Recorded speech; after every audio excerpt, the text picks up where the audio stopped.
My daughter's garage here. Another quick and dirty video on a little experiment I was running. Plumbing today. Something a little different. Anyway, I was curious because I've sweat copper lines before, and generally speaking, I like to install quarter turns for all of the plumbing, not plumbing, but like the hose spigots and stuff like that, the hose bibs on the outside of the house, just because I think it looks really cool. It's quarter turn, it's on, it's good to go. So I was curious if on an old one, especially this one it's leaking a little bit and stuff. What sucks about this one is it's basically buried in the wall, but my experiment might work for this.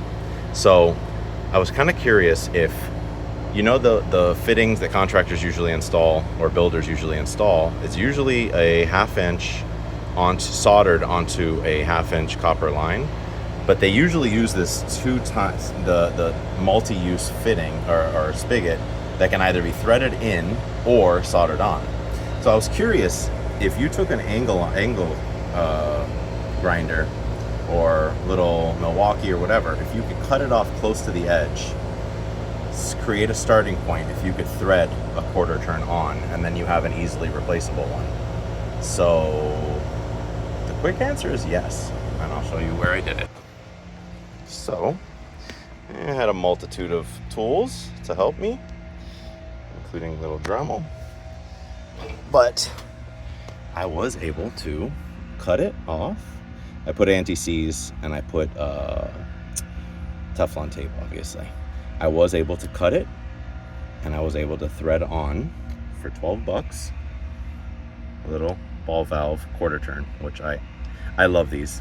Not having to fiddle with the and then the leakiness and stuff like that. I love that this is just on or off. So I had Googled using the threaded section, and most of the responses were that you could use a threaded section, but I think they meant into a fitting that takes a threaded section, you know, a 3/4 inch or whatever it is, female end that you thread it into. I wanted to know if you cut off your old fitting, which there's my old one, if you could use the threaded end and not have to sweat any copper to be able to put in. And guess what? You can. Super solid, super cool. There she is. And that's it. It can be done. I gotta figure out how to word this so that if somebody searches that, they would actually be able to find the video.